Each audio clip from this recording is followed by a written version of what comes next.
I gave a little bit of a context with regards to what this conversation is all about, but I would like to give you guys, offer you guys an opportunity to introduce yourselves personally, as well as explain your roles and responsibilities within Netflix. And I can start with Dorothy, and then we'll go towards you, Tendeka. You can hear me? Yeah? Yeah. I just want to say that if you stop me, I'm trying to go to the toilet, it's going to be a quick no and a hard pass. Like real quick. We're not going to discuss this. It's going to pass on that idea. So you might want to wait for me when I'm coming from the back.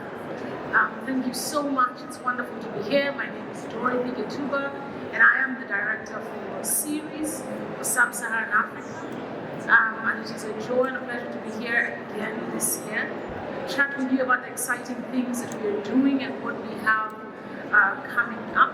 My job is this amazing job where I get to work with all of you to tell African stories, and that means that I live and breathe trying to find new stories. I live and breathe trying to work with creatives like yourselves to take these stories from script to screen, and specifically for the series. That's what I do. I've been at Netflix for about 4 years and about 2 months now.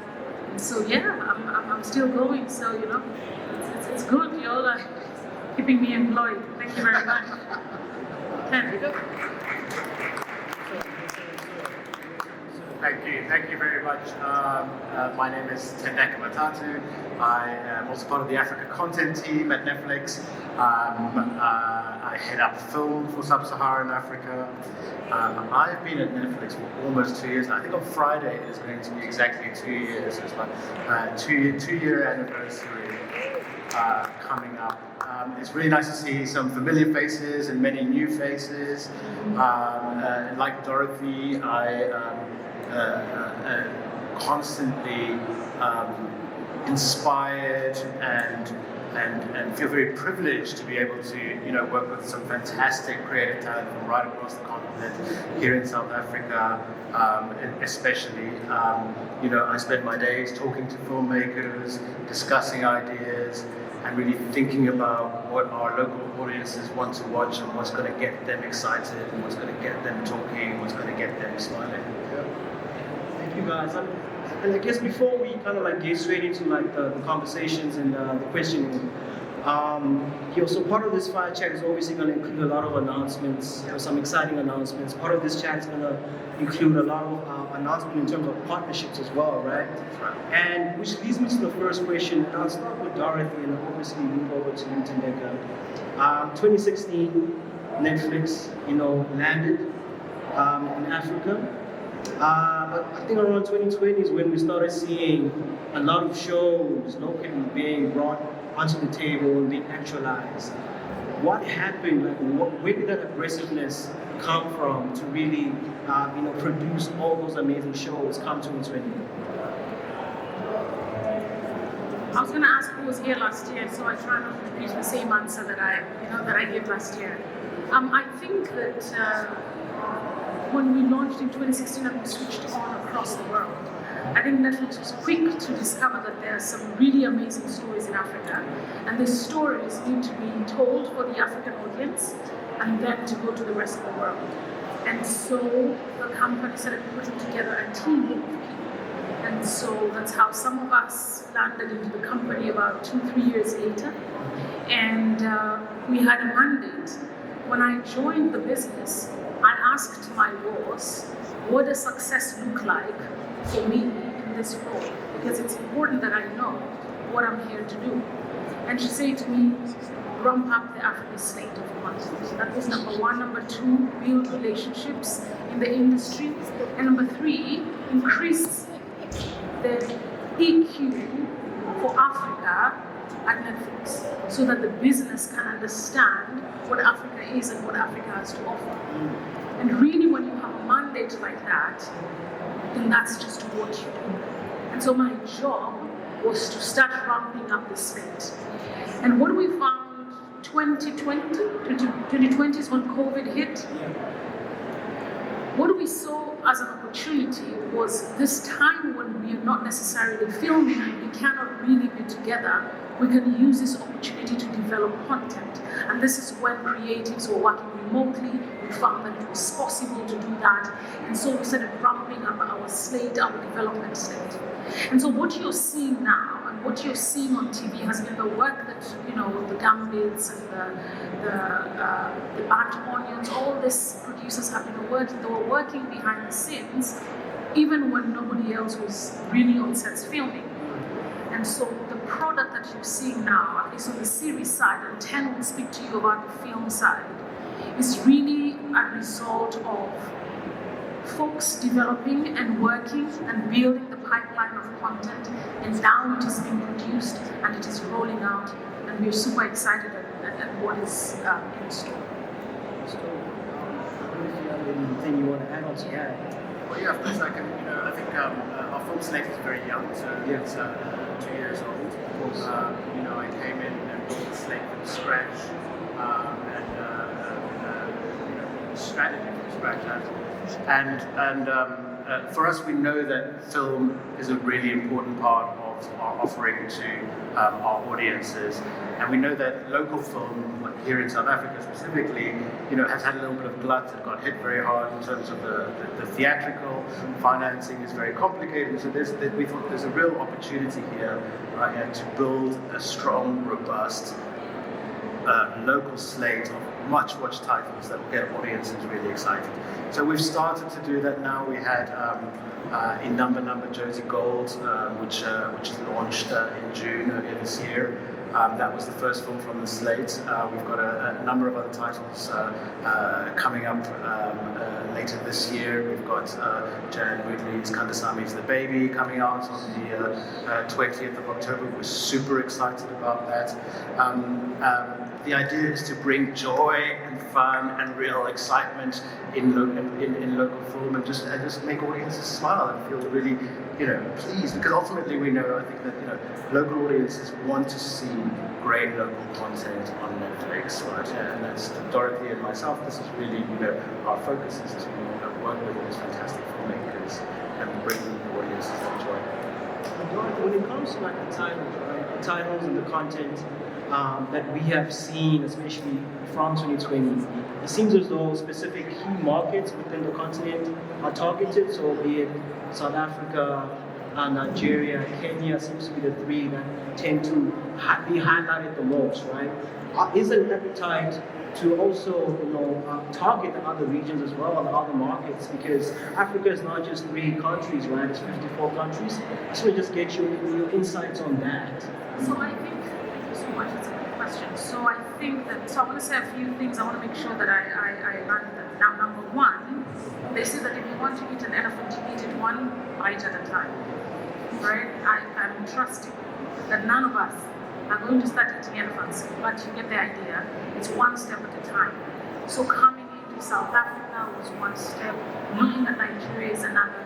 Looking at Kenya is something we're also doing. If you really notice, it's east, west, south trifecta. Normally, when you get this three, then you're getting Africa, you're getting Southern Africa, West Africa. But I think it's worth mentioning that these mostly for commission shows is where we are focusing in South Africa, as you see Nigeria. But if you look at our catalog, we have shows from Ghana, we have shows from Zimbabwe. Listen, there's a really wonderful movie that's doing fantastically well now. Can they see us? I believe that's what it is. It's amazing. It's from Zambia. It really is amazing. We have shows from, like I said, Ghana. We have shows from West Africa, from French West Africa as well.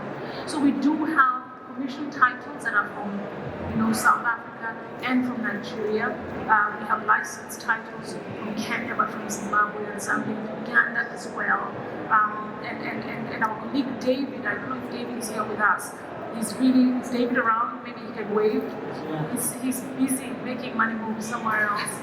But he is really busy buying shows from other parts of the continent, and you are right. We use the term Africa really and all-encompassing when we are aware we are multiple countries, and that's what we're doing. But the strategy mission is actually in South Africa and Nigeria, and we will keep on going. I always say that journey of 1,000 miles, it starts with one step. And I want to say South Africa is doing fantastically, and Nigeria is doing fantastically. And this will just keep on opening opportunities for other countries as well. Right. Yeah. And another question just thrown at you, Dorothy. I know I'm putting you on the spot.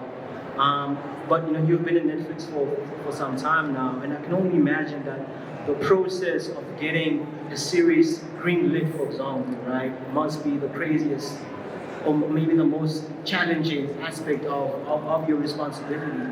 Could you perhaps share your personal experiences in terms of like how do you essentially give the green light to a series? What contributes to that decision-making process for you?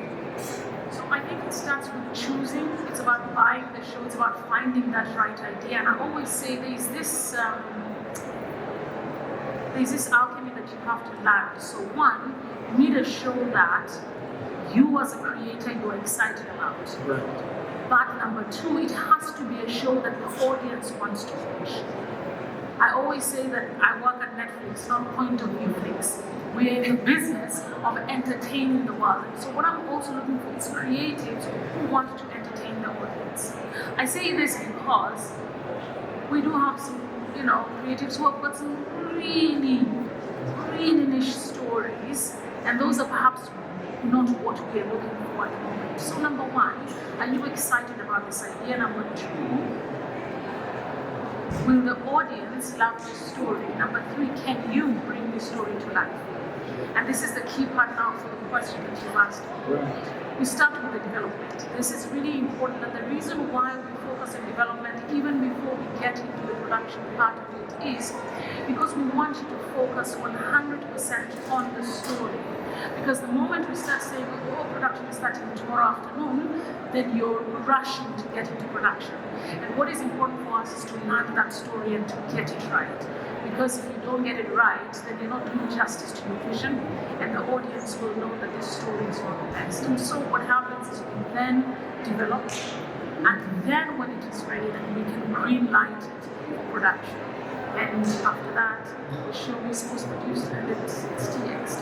And so it is quite a journey, but we're really happy with what we are seeing on screen. It takes a long time, quite a long time.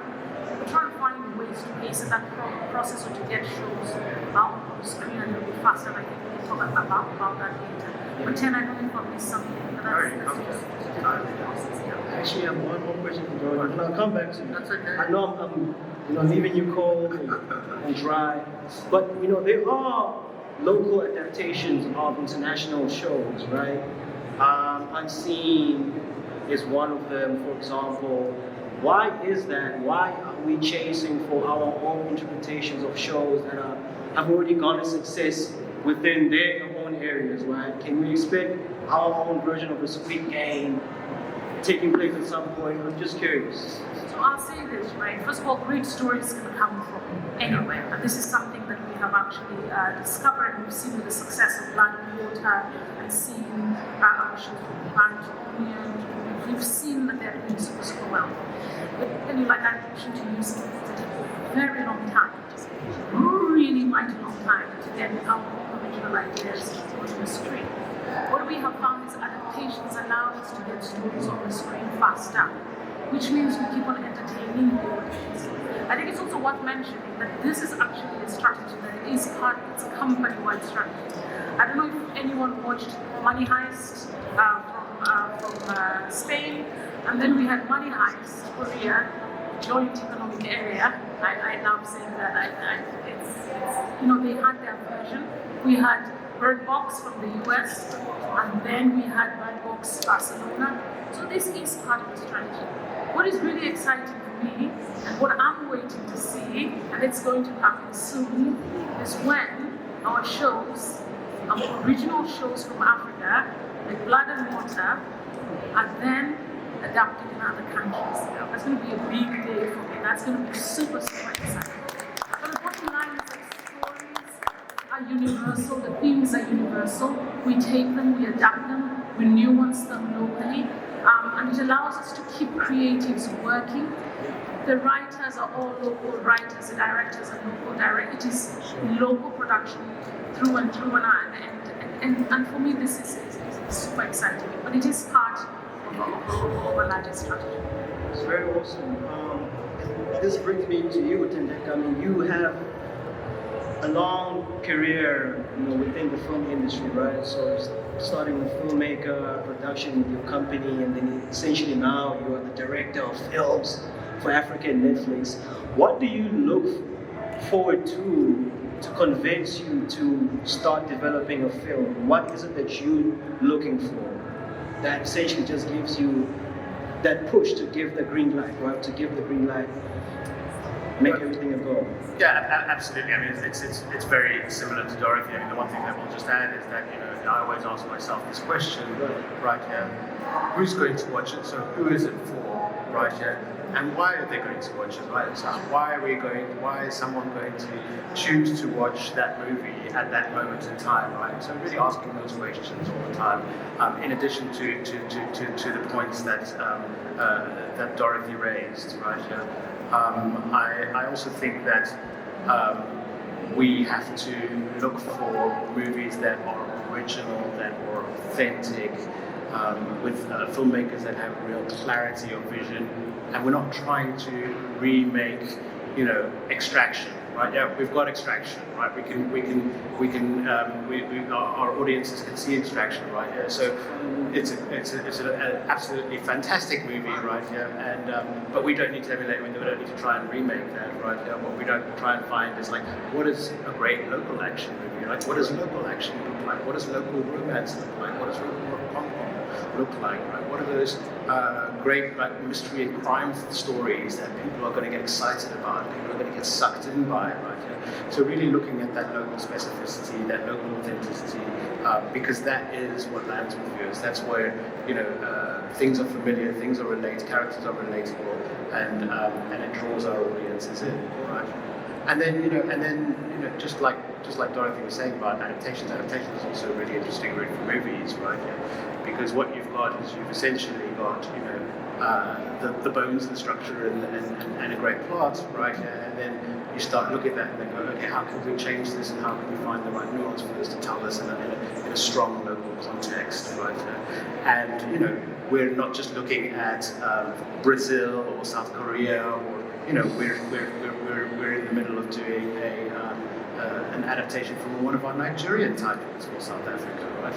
We're in the middle of doing an adaptation from one of our South African titles in South Africa. So we are looking at, or I shouldn't say an adaptation, it's a spin-off, but I think it really does come down to what is the best version of that story, as Dorothy said. So really, who is it going to appeal to, and why are they going to come and watch it? And that wide appeal is really important. I mean, what does Netflix gain by investing so heavily in film, like local films? Just your opinion, really,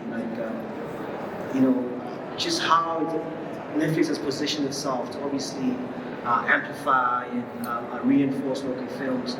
What does the company or the entity, Netflix itself, position itself to gain it just for investing heavily in local films?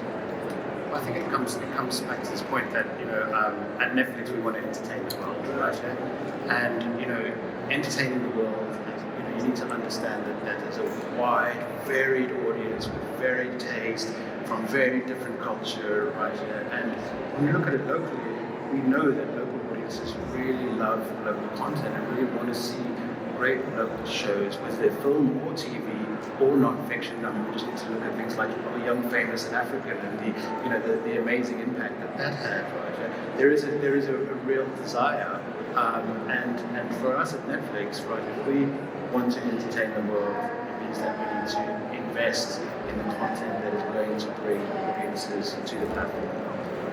And where do you see Netflix and the local industry developing, or how do you see it developing in, let's say, in the next 5-10 years, right? Like, what vision are you having right now?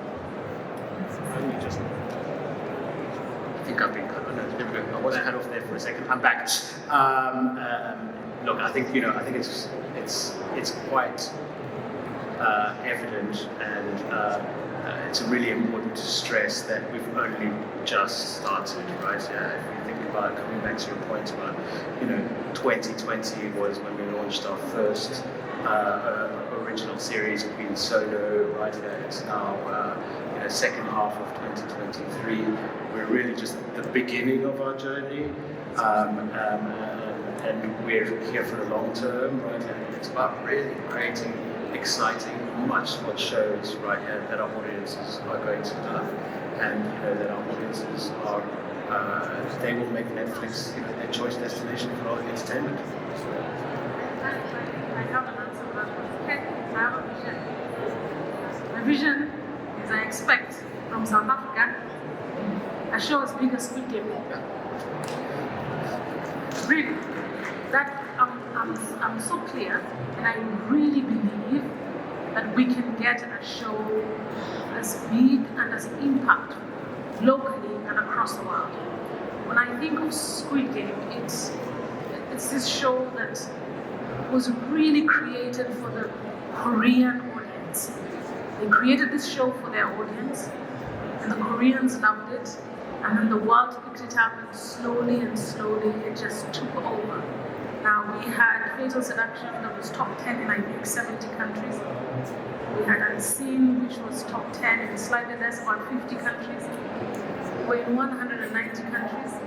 I believe we just have to keep telling great stories, and we will be top 10 in 190 countries. So I'm just looking for the Squid Game. That's my big dream for South Africa. Yeah. It's coming. And earlier I kind of like alluded to the fact that this conversation would include some announcements. Yeah. And I think it's about that time, right, where we gotta know what's going on. We gotta know what's going on. And people are eager to see what is it that you guys want to announce. I think it's about that time. I know that there's something that we're gonna be showing the audience. Some pictures. Okay. Some upcoming titles. Some upcoming titles. So we that's why I brought this. That's why I brought this as well. If I producer, will message me. Why did you ignore me? No, we're really super excited because exciting shows that are coming up. And we're going to be meeting some of the creatives and the producers behind some of this announcement. So I'm really excited. We have a new series that's coming up called Miseducation. I think we've announced it. We've played, I think, a trailer for it. Do I have to wait for the trailer to play? Or I just keep going? So yes, so Miseducation. It's a YA series. It's from our producers behind How to Ruin Christmas. So you can expect some laughter, but this time it's young people in university and a lot of drama. And then we have a new Christmas title. I know we've been bringing for you How to Ruin Christmas. Now we have a new title. I really need to say it correctly, but it's called Yo Christmas. Because it's drama. So it's Yo Christmas, right? So it's an amazing series. We're happy to say that Blood and Water season 4 is coming, and I have to tell you, this season, get ready. It's truly amazing. I'm super excited. I was there when we launched the first season of Blood and Water, and it's such a joy to have a fourth season returning. And of course, Savage Beauty season 2 is coming from Musical Pictures. Exactly, we're super excited about that as well. And I'll let Ten talk about a few films that are coming. Absolutely. So as I mentioned before, I think on October 20th, we've got Kandasami's The Baby, giant movies, really beautiful comedy, everybody's favorite grandmother, Aya, right? Everybody's, favorite feuding family. So we're super excited about that. We've been working with Jayan for almost over a year now, and we were fortunate enough to license her previous film, the Kandasami film, and we just loved, the fact that the honesty, the joy, the humor that these films brought, and the audiences love this. So we've got we're doing Kandasami with Jayan, and then we're going to be doing some more stuff. So not only did we just commission the movie, but we also did a 3-picture deal with Jayan. And so we're really investing in her and working together in that relationship. But Jayan's going to come up in a second, and she's going to tell you a lot more about that. So that's that's in October this year. And then in the first quarter of next year, we've got 2 super exciting titles. The first one is a really robust, strong, big action thriller based on a Dion Mayer book. It's called Heart of the Hunter, directed by Matatu, who did Sultan Siege for us, and Mandela's here today as well. And the movie is produced with Tim Turon and Corpus de Berg from Scene 23. I saw them here briefly.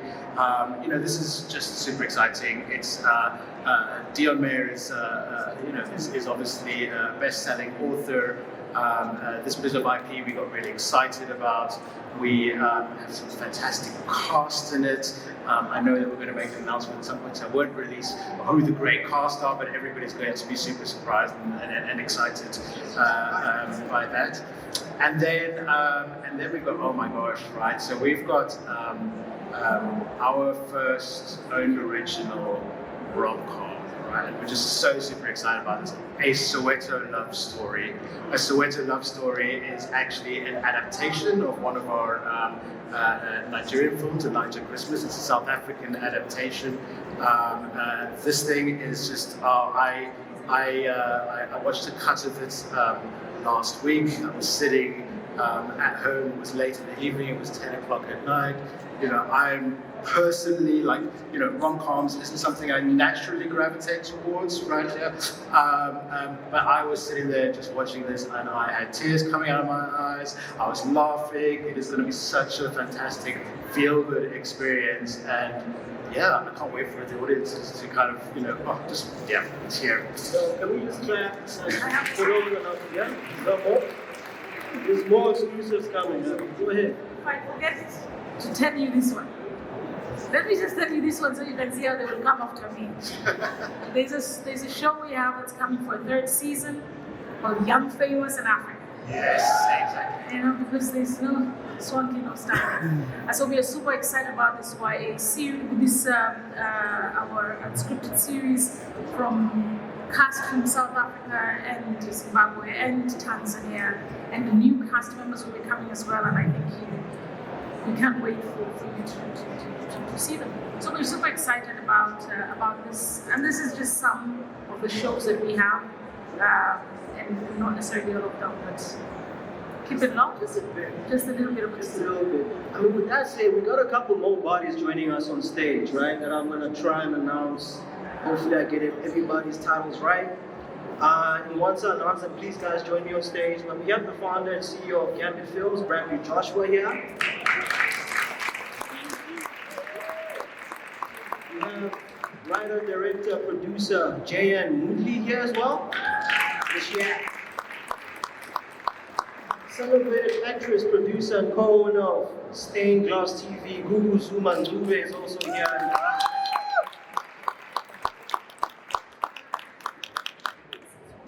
Some exciting stuff. Yeah. My mic is on or it's off. Can you guys hear me? Yeah. Cool. So I think it's exciting. We're super excited. We've been keeping this under wraps, but we have this thing that we want to do at Netflix, which is build long-term relationships with some of our partners, and some of them are sitting here on stage with us. And so with Gambit Films, we have this multi-project deal that is across genres, across film and TV series. So lots and lots of them. So we have this multi-title deal with them. I know the first one we'd ever announced a few years ago was with Moa Voodoo.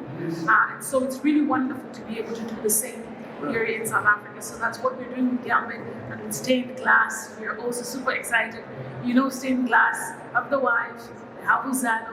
We said we want to work with these hit makers. They need to make some hits to Netflix. And so we also have a multi-project deal with them as well. And I'll let Ten speak about Diane. Yes, well, and as I said, and we knew that we wanted to work with Giant. We knew that we wanted to work with Giant on the next film, the next Kandasamy is the baby. But we also knew that we wanted to keep working with Giant, right? And that we wanted to build a long-term relationship. So instead of saying, "Hey, Giant, let's just do one movie," we said, "Let's do at least 3 of those movies, right? Yeah, and hopefully some series as well, right? Yeah, and just build from there." Similarly to Jayan, we did a similar deal with Matatu. Matatu did Silver Siege for us, Heart of the Hunter, also three movies. So we're looking at other movies that we can do together. And this is again about building long-term, sustainable relationships. We really believe in great talents, and we really want to build on that. Not just help. It's not just for ourselves. It's also to help them realize the things that they want to do and where they want to go in their career, and be a part of that. Similarly, we've got also a deal with Dorothy who directed Number for us. They'll hopefully see us, bring out some more fantastic movies with him. So we're building on those relationships with companies like Stained Glass and like Gambit, but also with individual filmmakers like Jayan and Matla and Donovan. I think, and I think worth mentioning, we have some producers who are not on stage with us. We have the Oka Media and Akino Motosho, a multi-book deal. So we're working with them to adapt a series of books with them. We also have Luke Rouse of Rouse House. Partnering with them, also multi-titles. Eccentric Circus, super excited. Yes, super excited to work with her on some shows as well as movies. She loves love, and she's going to bring love to the screen. We're so excited about that. We are super excited about working with Black Brain. We know what Black Brain have done for South Africans, so we have a multi-deal with them as well. So we're excited. There's a lot that we're doing, and this is just some of the partnerships and some of the things that we're working on. But I think it's very important for us to actually emphasize that we're here. We're here for the long term. We want to work with all the partners and help build sustainable businesses. Yeah. That's good. Let's go. Are you ready to? Now I can continue. So we have a couple of questions for the guys that joined us on stage, and Dorothy, Tendeka, feel free to also chime in, right? But I have a question for you, Brandon. Through Gambit Films, you've obviously garnered some success, right? Yeah. Not in water, season 4 is on the way. Can you share the teaser a little bit? Unseen was also on some top 10 Netflix lists and globally as well. What does that success, or what do those successes signify, in your opinion, within the local film industry, or television industry as well? I think for us, it's very, very exciting, and I'll tell you why. And I think I actually have had the privilege of being on the other side of this excitement. When we started our business maybe 15 years ago, we obviously had the goal of telling African stories to the world.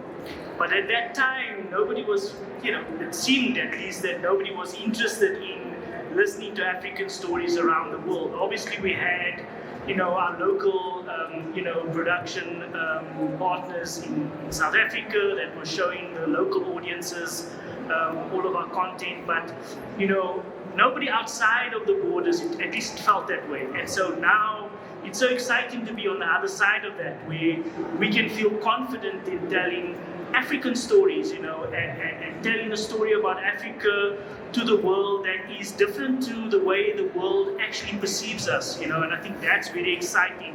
And so I'm excited by, this multi-title deal. I think, it speaks to Netflix's commitment to the continent, and I think changing the narrative, because, there was a certain narrative out there about Africa, and I think we as filmmakers now have the opportunity to flip that, and so it's very exciting, and it does mean a lot to us as filmmakers. And obviously I represent Gambit Films. There's 6 of us, it's a very exciting time for all of us. Yeah. You've been doing this for a long time, right?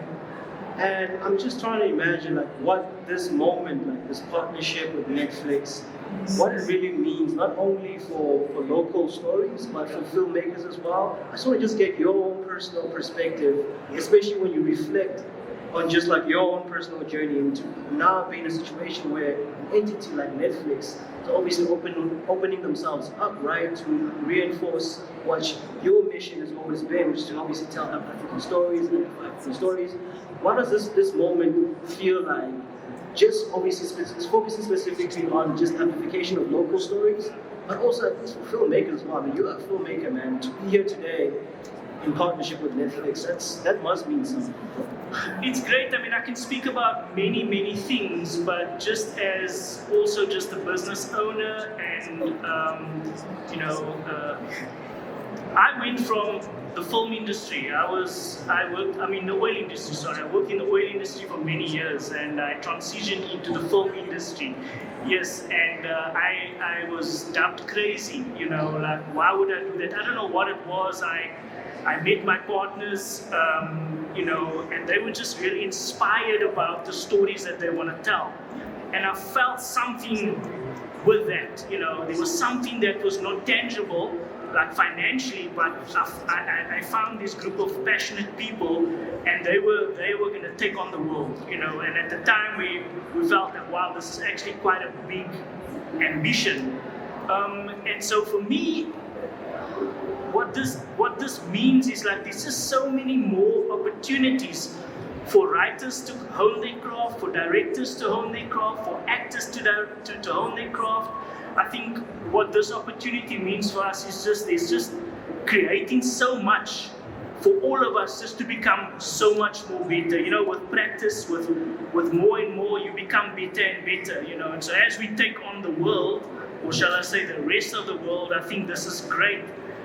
Because there's so many now opportunities for, like I said, talented writers, talented directors, talented actors, talented producers, to do more and more. And with each, and we've seen it, with each opportunity we've had, we've just become better and better and better. And if that's just us and our collective, you can see what it would mean for a lot of the other producers and directors and writers that, organizations like Netflix are working with. This is a question that I could perhaps pass to Jaya and you as well. Maybe you guys have a two-piece you want to add, just in terms of like what it feels like to obviously be in this moment right now when an entity like Netflix, like I said earlier, is sort of like offering themselves in terms of like collaboration, right? What does it feel like as a filmmaker to be in this moment right now? It's really exciting. I think I need to echo what Bradley has been saying. It's really exciting. I think you come up in the industry. I mean, when Netflix arrived, Netflix Africa a few years ago, it felt really as creators like the next step for us. And being able to work with them, having such a just finding like a creative home where people really appreciate and accept what you bring to the table. They challenge, they grow you, they stretch you, but it's such a supportive environment as well, where they really celebrate who you are, what you bring to the table, and they want that to shine on the platform. So it's really exciting. We are having a beautiful time. We are excited about what we get to bring, and we're excited for people to see it and to be on a different platform as well. So yeah, really cool. Yeah, I think from my side, the only thing I can say, it's been completely life-changing. The experience of working with a partner like Netflix. And the reason I can use the word partner is because for the first time, being a filmmaker for the last 15 years, when I started working with Netflix, I actually felt supported and like I was treated with dignity. And I use that word so strongly because particularly as a woman of color, it's how I felt. I remember one of the first meetings I had with Ben from Netflix, and he said, I'd really love to meet you. When are you coming to Joburg? And I said, my daughter's in matric. I don't think I'd be able to come in the next few months, and it's crunch time. And he said, oh, no problem, I'll come down to Durban. And I was like, oh my word. One of the powers that be is actually coming down to Durban. Like, people don't even know where Durban is. And he's like, I'll come down to Durban. I said, are you coming down to Durban to meet other people? No, I'll just come down to Durban and we can have lunch and I'll fly back to Joburg. And I remember thinking, what's happened? Like, what's happened in the world? And it was then the start of a beautiful journey, because for me, just having that working relationship, that collab, that partnership has been so beautiful, because now not only do we get to tell our stories, our beautiful, quirky, funny stories, you all know I do family comedy, to the South African audience, but we get to take it to the world. And that has been really, really special. That deserves a clap. Gugu, I mean, we're in Cape Town right now, right? And just to bounce off that Durban chat, Stained Glass TV is one of the few that has a permanent base in KZN. Why approach it that way? What was the reason behind that approach? And also, how was the pool of talent and skill within that region when you guys started out? Yeah, well, I mean, firstly, I'm from Durban, so it's home, and you know, they always say write what you know, tell the stories that you know. So it was sort of natural in that way. One of the biggest sort of audience segmentations in South Africa is the supermarkets. We felt like it was underserviced at the time before we moved there. So in that regard, it made sense. And then if you look at the industry as well, there's a lot of people from Durban who are actors, who are crew, who are different creatives who can't work in Durban. So they're working in Johannesburg, they're working in Cape Town. And I think it was a challenge for us to say, no, there can be an industry here. We have the creatives, we have the talent, we have the skill. We just need to develop it in a way that this can be an industry and a main sort of part of the industry, so that we decentralize from Cape Town and Johannesburg alone. So I think that was the real challenge for us, and that's what excited us about starting in Durban and setting up there. It's proved to be a really amazing kind of gamble. I work with Pepsi, he's my partner in the business. And part of what we were trying to do and why we came together was exactly for this. So we started with Rudzani, we did it there. I think a few months in, we were now #1 in South Africa. We have been, I think now this is our 8th, 9th year, that we're still #1. So it really did prove the case that there's a market there, there's an audience there, and if you make something relatable and entertaining, it will do well. So that's been an amazing thing to do, and I think to just encourage all the creators to look at wherever they come from and the centers that we come from. Like what you were saying earlier, that Africa is not just 3 countries, South Africa is not just 3 cities, right? And as much as we can use these as sort of springboards, it would be amazing to see more places, more stories, more people coming up. Just want to throw another question at you. As a business, is a partnership with like Netflix, or was a partnership with Netflix always part of the plan, for example? Or are we now seeing sort of like this new way of collaborating, and sort of like a new way of approaching, you know, growth, especially when it comes to like production houses, for example, right? Because it's quite clear that there is a mutual beneficial relationship, but I'm wondering if it was specifically targeted at creating a relationship with Netflix, or it's just the overall idea of, you know what, collaborating with entities that are big and obviously offer other capabilities. Was that always part of like your strategy as a company? I'm just a little bit curious. Sure, like I think as much as we're storytellers and creatives and we want to tell African stories, as a business we aim to be sustainable and we aim for growth, right? So really we want to work with platforms, you know, varied platforms who appeal to different people in different ways. So Netflix was part of that strategy. I think we want to work with everybody who's available to work with. I think we've tried to do that as much as possible. We've had relationships with streamers like Showmax and other things before, but this for us was really a beautiful next step. We've been sort of, circling each other with Netflix for a while, and to then find, the projects that sort of landed the relationship was very exciting for us. I can't lie, it's nice to be here. What Netflix is nice. It's really enjoyable, and so this is an enjoyable part of the growth and strategy. Absolutely. One last question for you. Without giving away too much, have you considered filming something in KZN, Netflix? KZN's our home, right? Like KZN is home, absolutely. So I think unless there's a compelling reason not to film something in KZN, we always look to KZN as we would like to tell our stories. Yes. Exactly. All right. Yeah, I think I want to obviously throw a question to Jan. I got her involved in the conversation as well. Just in terms of just like representation, right? It's quite clear that there's quite a few like female directors. You know, females tend to be very active within the TV or television industry more or less, like compared to like the film. Like there's not a lot of like female directors, especially locally. What are your thoughts on that, really? Because obviously you are a good representation of somebody that's obviously trying to paint a whole different, a completely different narrative than the one that we are presented with right now. Yeah, definitely. Well, I think the first thing is that thankfully the world has turned the corner. If we look at just as recent as 10 years ago, it was very, very much the white male voice that was heard. Probably 95, 96, 97% of the time. So we are living in a most exciting time, you know, where the female voice, different communities, representation, we have a chance to be heard. And speaking about that, you know, identity is so important. Whether you belonging, the sense of belonging, all of us as people, whether it's part of a community, whether it's part of a sports group, whether it's part of a girls' book club, or just the sense of belonging somewhere is so important. And for me, being able to represent my community in the form of film, being able to direct it in terms of, I mean, so often people would ask me, or they would say, we love the world that you created with the Kandasamis, and I'm like, I'm so sorry, but I didn't create it. That's the world I live in.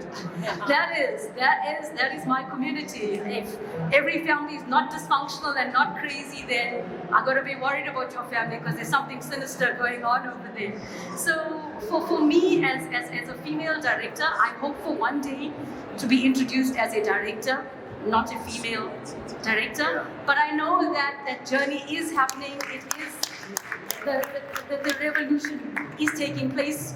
We're hearing the female voice now, a voice that was trampled for so long. So it's so exciting to be able to direct, to be able to tell stories from different communities, to be able to have people identify with it, to be able to give people that sense of identity.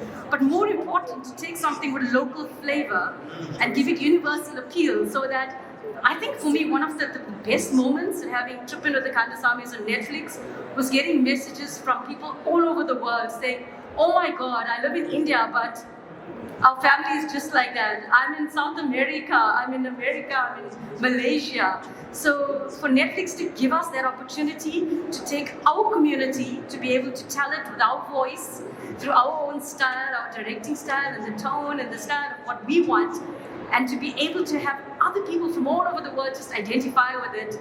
I just hope that for all young directors out there, male or female, just stay true to your story, and exactly what Gugu said. Tell it in the world that you know. Stay true to it, believe in it, and yeah, just go forth. You never know, by the way, if something's going to be a hit or not. Yeah. I was going to ask you, like, did you ever think that, you know, you would find such amazing success because you created a beautiful, you know, franchise, right? Films, and the fourth one is on the way as well. Like, did you ever imagine that? Absolutely not. Hell no. Right. Never. I mean, the first thing is that I still remember the first Kandasamis. It was my first time directing on a big set. I was terrified. I was overwhelmed. Every day was just like, okay, I can get through this. Like, you know. So if any one of you are getting ready to direct your first film, don't feel like you need to go in and ooze confidence. It's okay to be a little scared. So that's the first thing. The second thing was, as a person of color, just 7 years ago, you were looked down upon. Like, nobody believed you could do it. So everyone was like, okay, let's just tick this off the list so that we have one film in the slate of, you know, coming from this community. So nobody believed in you, so there was no way directing it and with the people around me at any time that anyone think this film is going to be a box office success. That was and then the third thing is that, and very importantly, it was a well-known fact that South African films, local films, don't make money and are not successful at the box office. So I didn't think that at all. But there were three other important things that I think led to it being a success story. And the first thing is, I constantly believed in my story and I fought for every part of it. So when people said, but the Indian community in South Africa is so conservative, we think you should leave out this part where the granny eats the condom. And I was like, hey dude, I'm from that community. We wrote the Kama Sutra. Like, you know? So that's the first thing. Fight for your story, especially if it's something from your community where you want people to be able to, your authenticity. Don't. The second thing is the relationship that I built with our cast and crew, particularly the cast. You know, so often people refer to them as talent, as the talent ready. And for me, they became family. They were not just talent. And I think that's one of the reasons the relationship and the bond that I built with them on set actually became magic because of the relationship and the bond that we had offset. So I think that was very important. The third important thing for me was unlocking the imagination of so many stakeholders and making it a true collaboration. You know, when you're on set, don't think that you're the director and you know what this is, and this is your story. Because someone's going to come to you with an amazing idea. And unless you open yourself to where people know that, hey, I want to go and tell them this, I don't want to just be shut down, people are not going to come to you. So for me, it was so important that everyone knew we're all in this together. Forget the fact that I was really scared and also really needed a lot of help. But they all knew that I was there to constantly say, what do you think about this? What do you think about that? I could easily say, I don't really like that. But then if someone came with a good idea, instinctively you know that that's going to work.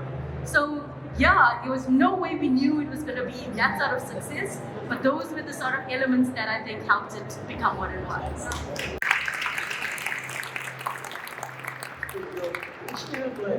One last question for you, Jayan. Like, obviously touches on the topic of representation, right? Like, it's quite clear that there is an appetite for, I'd say, Bollywood or overseas content that caters to the Indian communities. Like the franchise film, like it's a bag. I'm having a good time watching it, but at the same time, like you don't see a lot of those locally, especially when it comes to television and film. How does that make you feel, obviously, as a storyteller and a filmmaker, the fact that there is a lack of representation when it comes to like local film and television industry? I'm just curious to just get your personal insight in terms of that lack.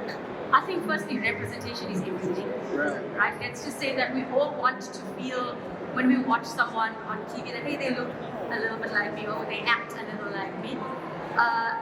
But it certainly makes me feel like I have this beautiful responsibility. And in that I always think I'm carrying the dignity of my community in my hands, especially when you're doing comedy. There's such a fine line that you got to balance.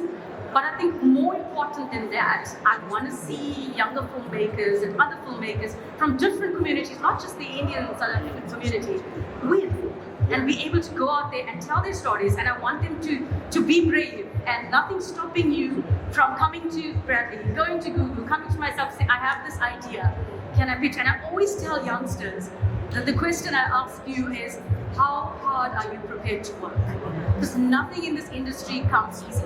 And so often they'll say, can I send you a script? And I'll say, no, send me a one-page synopsis. And I don't get it. And that's why I say, how hard are you prepared to work? We all know representation is so important. We all know we want to see films and series from different communities. And we are the filmmakers. So if we're not going to take that responsibility on ourselves to make it happen, who is?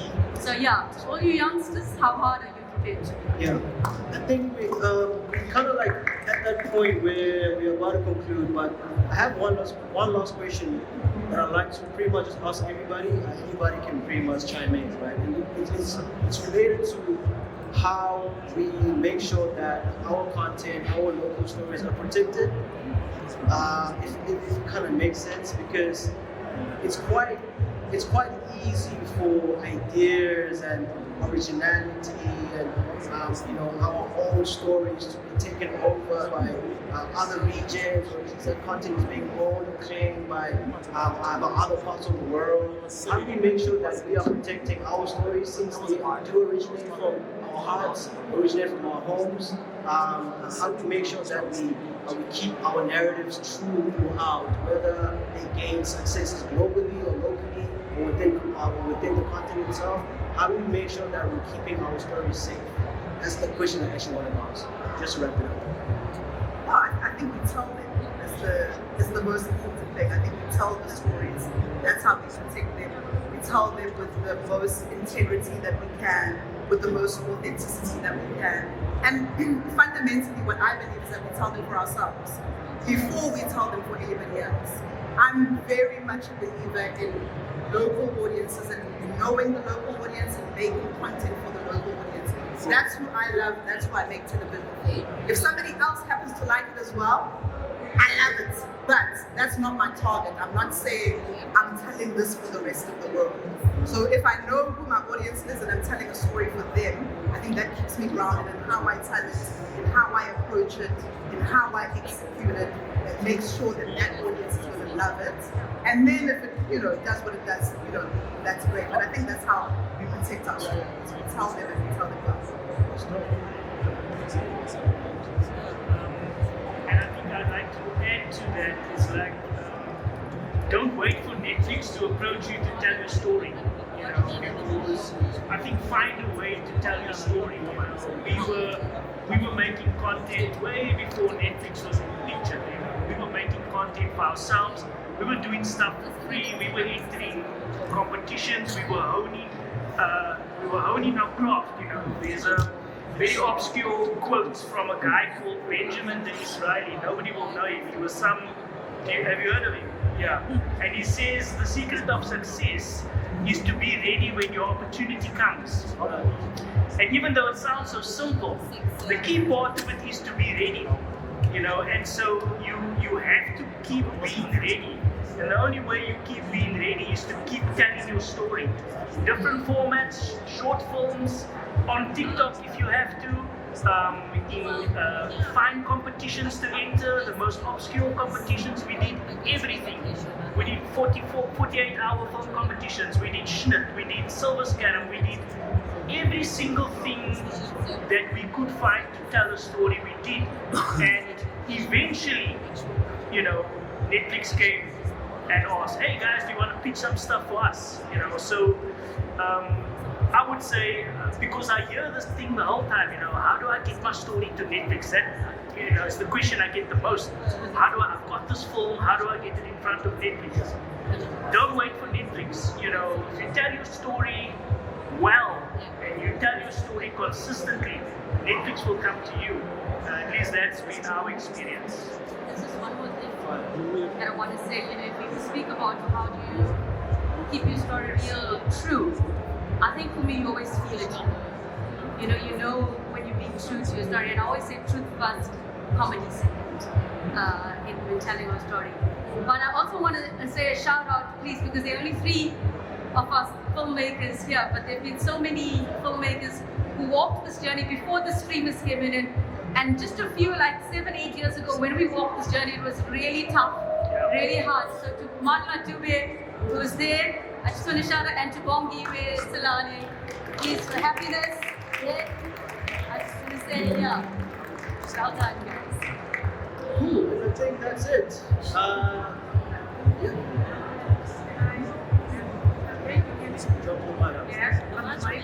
I just, earlier on when I was speaking, I talking about other shows in South Africa, and I was mentioning my lead crew, as I was saying, was giving some money tips on the other side. But David is here, so maybe David can wait. But folks, so David looks after our licensing initiative. So please, when this is over, as I run to the bathroom, run to David, just go by, just give him all your ideas. I just wanted to make sure that you all get to see David as well. So that's it. Thank you very much. And I think I always say this to all the filmmakers that I speak to and work with, but just don't be afraid to dream big and really reach for the stars, right? And if we can help you do that, we will. Yeah. Yeah, thank you guys so much for sitting and listening to our talk.